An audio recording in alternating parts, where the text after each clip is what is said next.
마태복음 3장 13절서부터 17절까지 말씀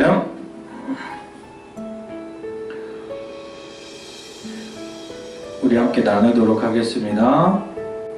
이때 예수께서 갈릴리로부터 요단강에 이르러 요한에게 세례를 받으려 하시니 요한이 말려 이르되 내가 당신에게서 세례를 받아야 할 터인데 당신이 내게로 오시나이까.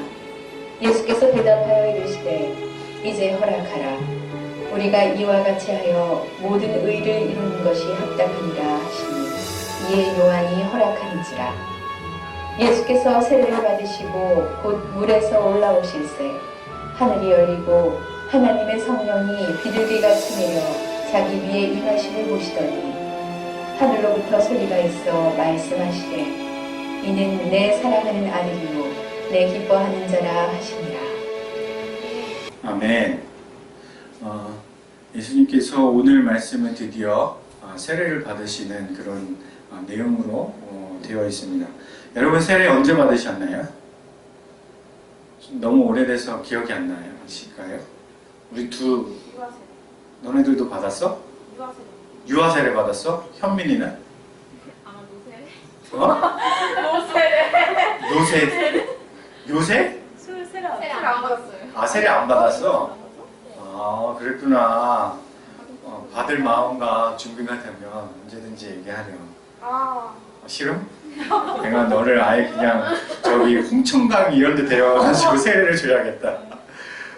우리 장로교회에서는 이렇게 늦는 그런 침례 세례는 안 하잖아요. 그죠? 근데 그 침례 세례가 저도 침례교회에서 사역을 하다 보니까 굉장히 의미가 있고 좋아요. 그래서 꼭 한번 해봤으면 좋겠다 생각이 들었는데 우리 현민이가 1호가 될 수도 있겠네. 날 더울 때 겨울에 가면 안 되니까 겨울에 말고 겨울 때, 여름 때 한번 우리 작정하고 홍천에 가서 한번 세례식을 거행을 야외 세례를 한번 하는 걸로. 빨리 바뀌었대요. 요즘에? 정신 차리려고 겨울에 얼음 깨고 들어가서 네가 원한다면야 할렐루야. 네, 오늘 세례를 받는 장면이에요. 네, 우리가 상식적으로 생각하면 예수님은 세례를 받으실 필요가 있을까요? 없을까요? 예수님은 세례를 받을 이유와 목적이 있을까요? 없을까요? 왜 없죠? 하나님이시니까. 세례를 왜 받는 거예요? 그러면 세례는 왜 받는 거죠? 우리가 세례를 왜 받죠? 세례 받을 때 뭐라고 하면서 세례를 받았죠? 내 죄를 제가 예수님의 보혈의 은혜로 함께 그리스도와 함께 연합하여서 죽고 또한 그리스도 예수께서 부활하신 것 같이 나도 주와 함께 연합하여서 다시 삽니다 라는 것을 온 회중 앞에 하나의 예식으로서 선포하고 알리는 거죠. 그럼으로써 우리가 정식으로 기독교인, 세례교인이 되었다는 것을 하나님과 사람들 앞에 이렇게 선포하는 것. 이것이 바로 세례의 의미라는 거죠. 그러면 세례에 가장 먼저 선제되어야 될 조건이 있는 것이죠. 뭐가 있을까요? 세례는 어떤 사람이 받는 것이다?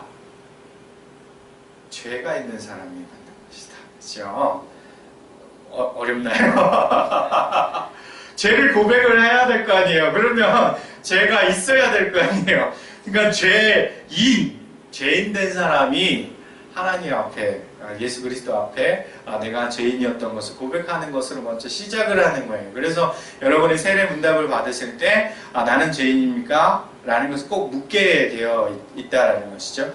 여러분도 세례 문답 받으시고 세례를 받으셨나요?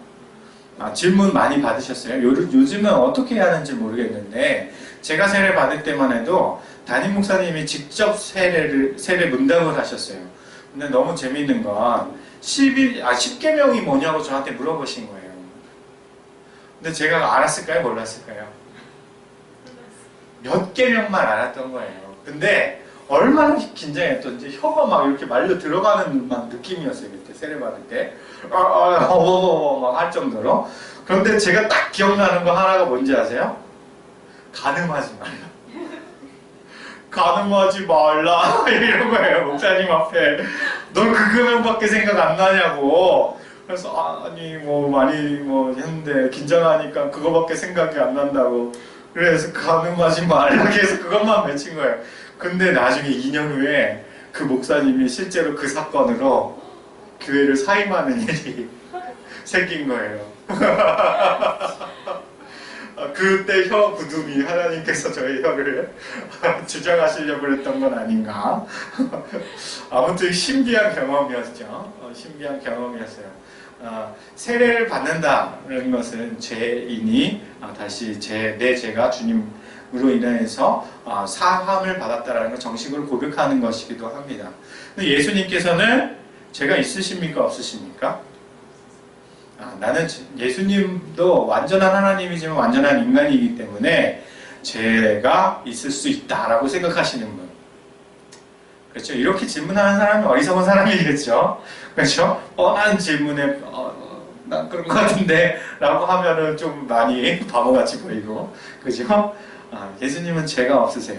그 증거가 바로 히브리서 말씀에 있습니다. 히브리서 4장 15절에 예수께서 죄가 없음을 증거하고 있는데 한번 살펴보도록 하죠.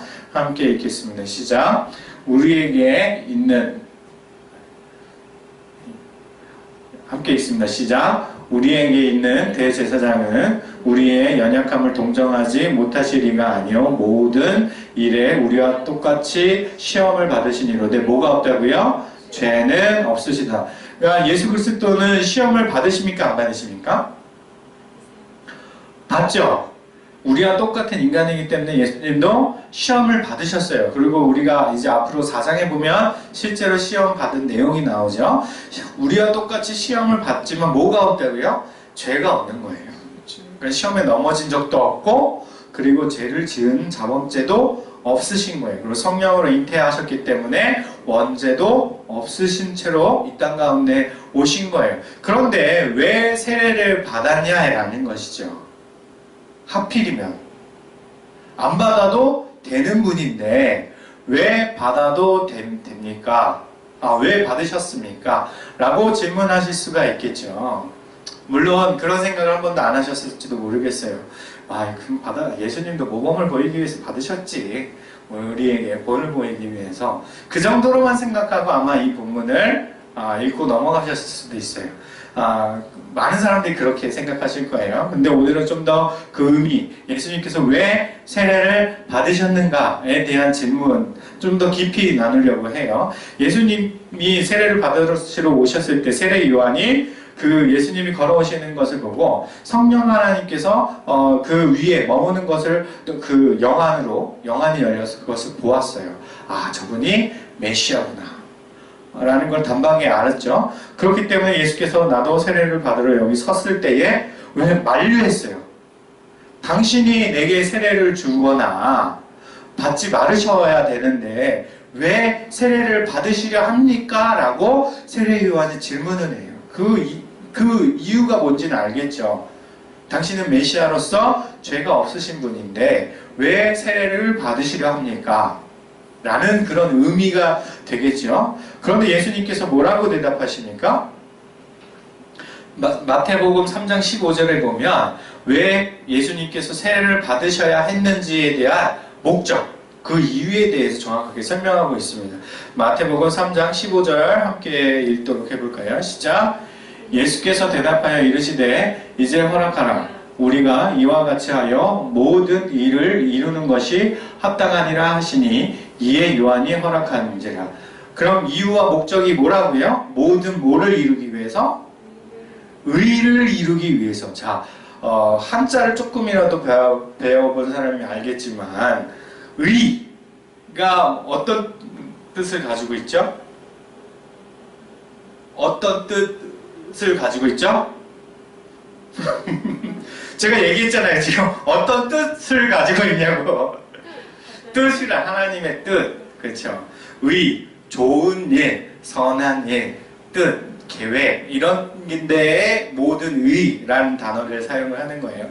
그러니까 다시 말하면 하나님의 좋은 일 혹은 하나님의 모든 계획을 이루기 합당하기에 내가 이것을 한다라는 거예요. 다시 한번 말하면 내가 세례를 받는 이유는 이 세례를 받음으로써 하나님의 뜻을 이루기 위함이야 라는 의미가 되겠죠. 그죠? 그러면 우리가 궁금한 점이 여기서 질문 하나를 해야 될 거가 있겠죠. 뭘까요?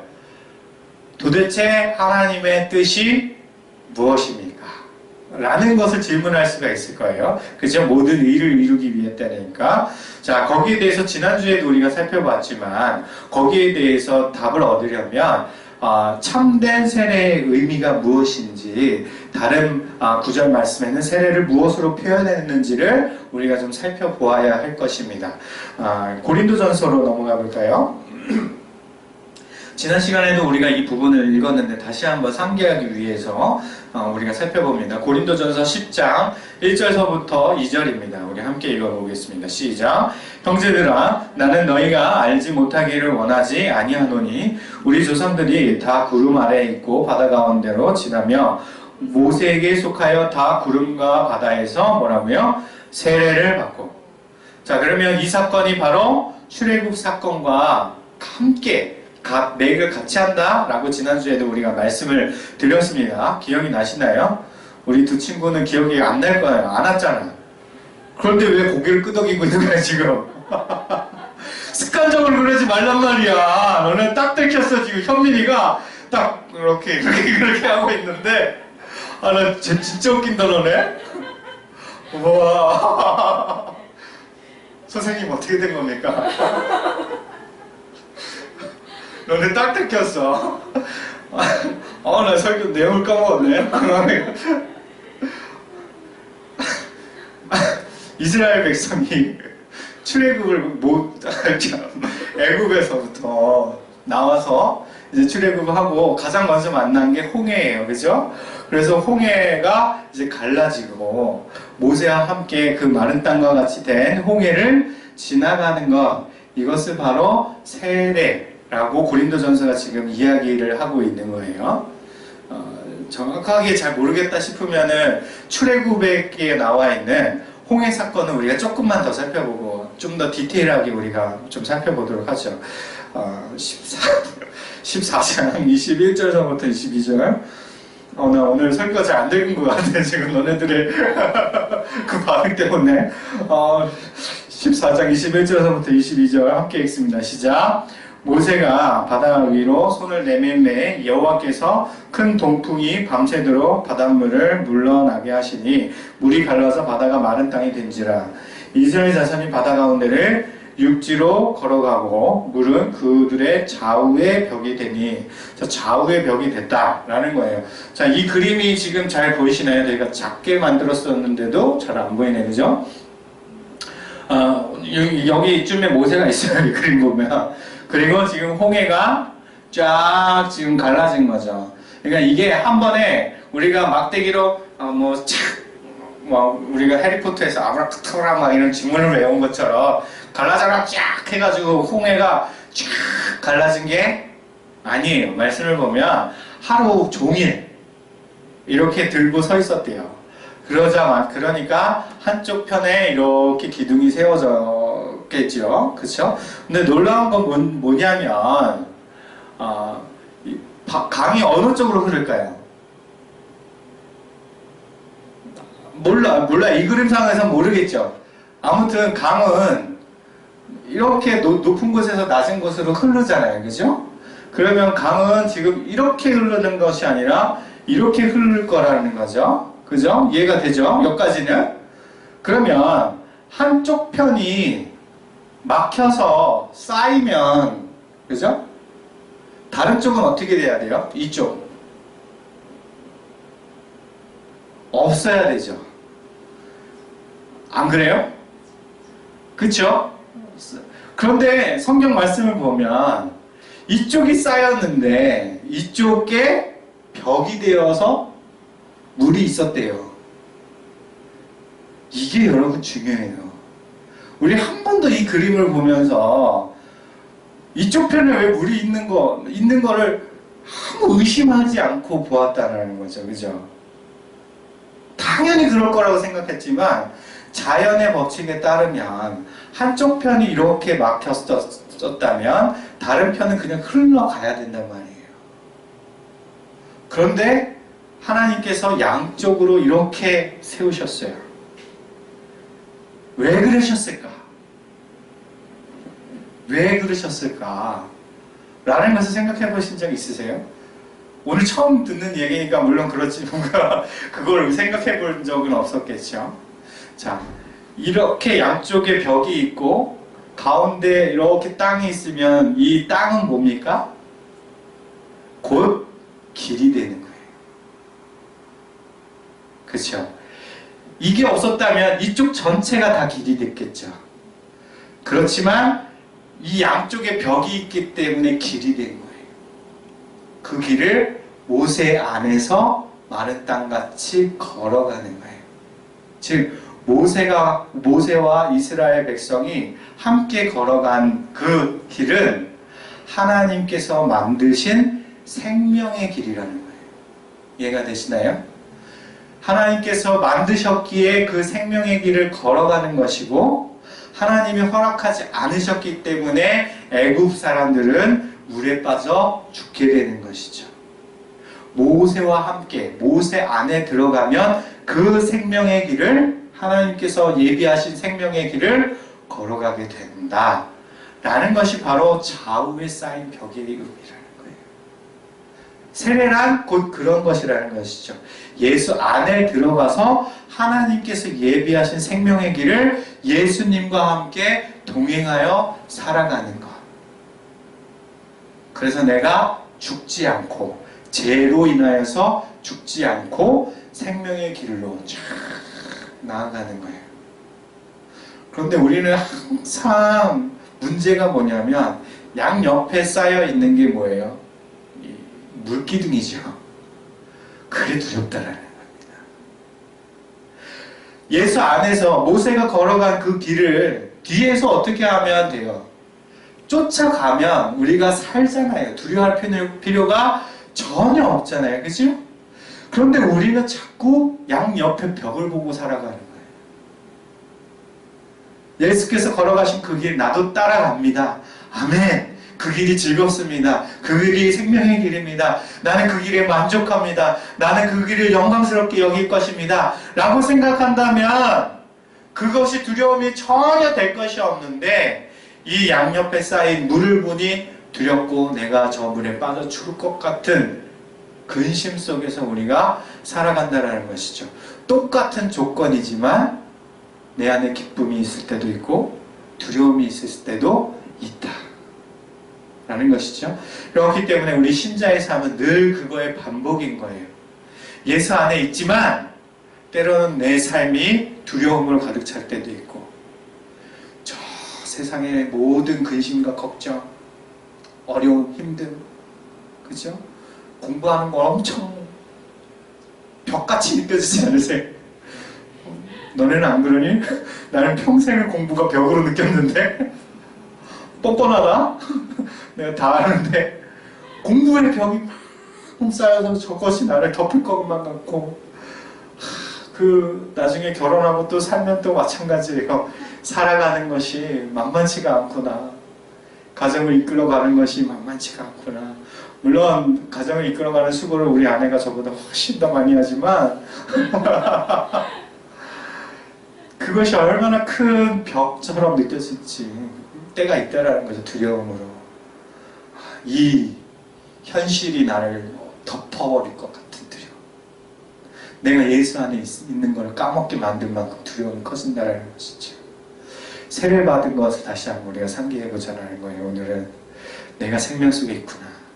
이 안에 들어간 것만으로도 난 충분히 살 수 있구나 라는 것을 다시 한번 우리가 고백하는 시간이 되었으면 좋겠다 라는 것입니다.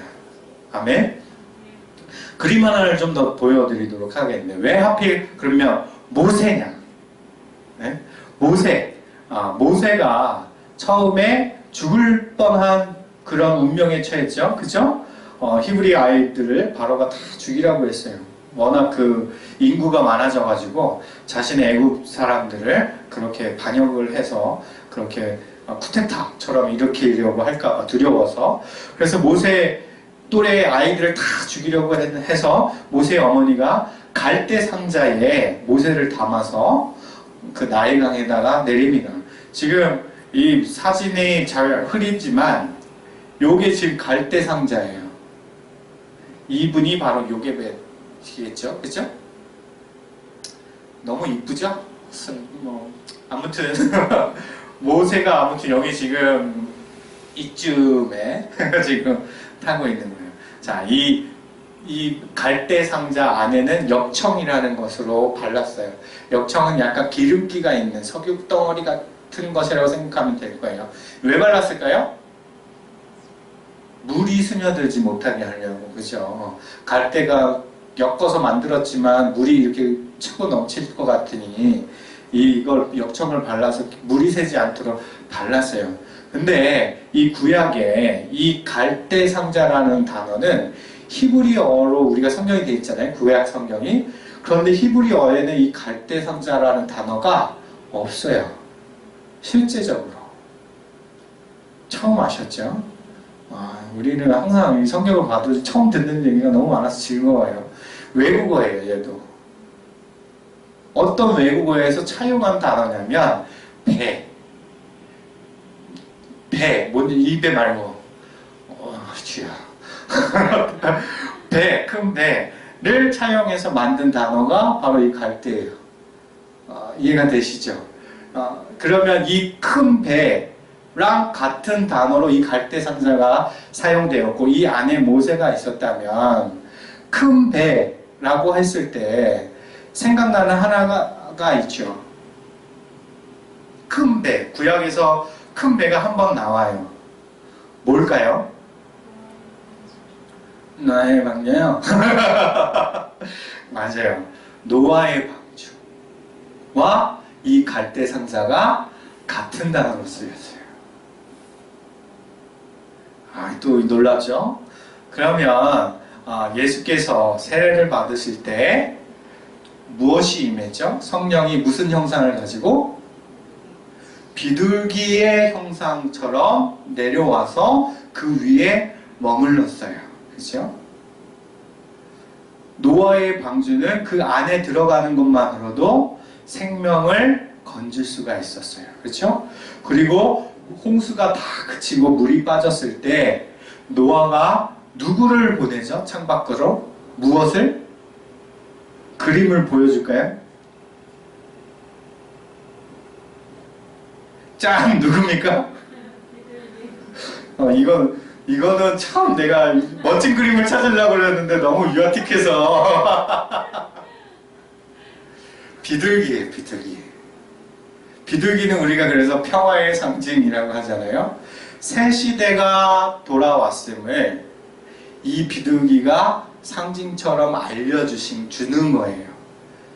이해가 되시나요? 그러면 우리가 연상하기를 이 배 안에 들어가는 자는 살고 모세도 이와 같이 이 갈대 상자 안에 들어갔기에 살았고 모세 안에 들어간 자는 홍해를 건넜고 예수께서 세례를 받으신다 라는 것은 예수 안에 들어가면 우리가 살겠다, 생명의 길을 걸겠다 라는 것에 첫 번째 의미가 있다면 두 번째 비둘기가 노아의 방주 시대 때 다시 새로운 하늘과 새 땅이 이루어졌음을 복된 소식으로 알린 것처럼 예수께서 세례를 받으실 때 비둘기가 모양으로 성령이 임하신다라는 것은 예수께서 오셨기에 세례를 받으심으로 말미암아 새 시대가 새 하늘과 새 땅이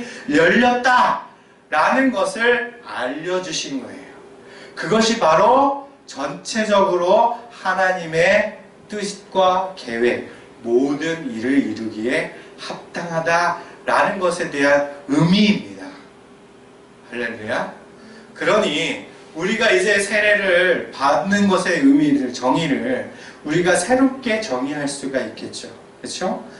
내가 세례를 받는 것은 단순히 내가 예수를 믿는 것입니다. 이것을 회중 앞에 고백하는 것으로 끝나는 것이 아니라 내가 예수 안에 들어가 있는 자입니다.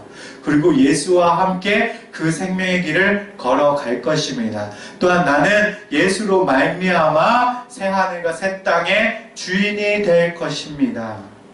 그렇게 천국 백성으로 살아가게 될 것입니다. 라는 믿음의 고백이 바로 세례라는 것입니다. 그러니 우리 사랑하는 현민아, 이 고백으로 홍천 가서 우리 세례를 받도록 하자고. 아멘? 아직이야. 꼭 너는 내가 지명하여서 세례를 받는 역사가 일어나기를. 저도 세례를 현민이처럼 늦게 받았어요. 교회 생활은 거의 모태신앙처럼 했지만 예수님이 살아계시다는 게 정말 믿어지지가 않았어요. 그러니까 교회는 다니고 기도도 진짜 열심히 했고 교회에서 뭐 찬양팀을 하든 뭘 하든 정말 열심히 했는데 하나님이 살아계시다라는 것을 사실 마음 깊이 무언가로 고백하지 못했던 거예요.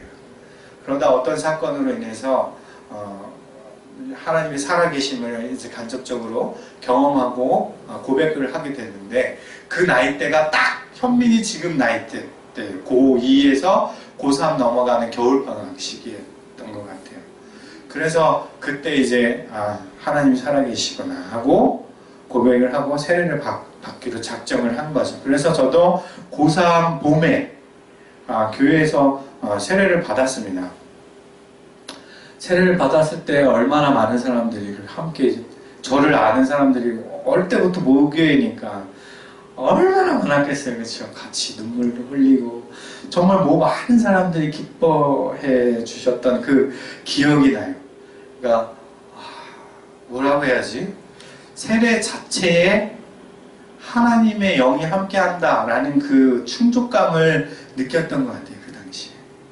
여러분의 그 세례에 대한 기억이 무엇인지는 제가 잘 알지는 못하겠지만 아직 기회가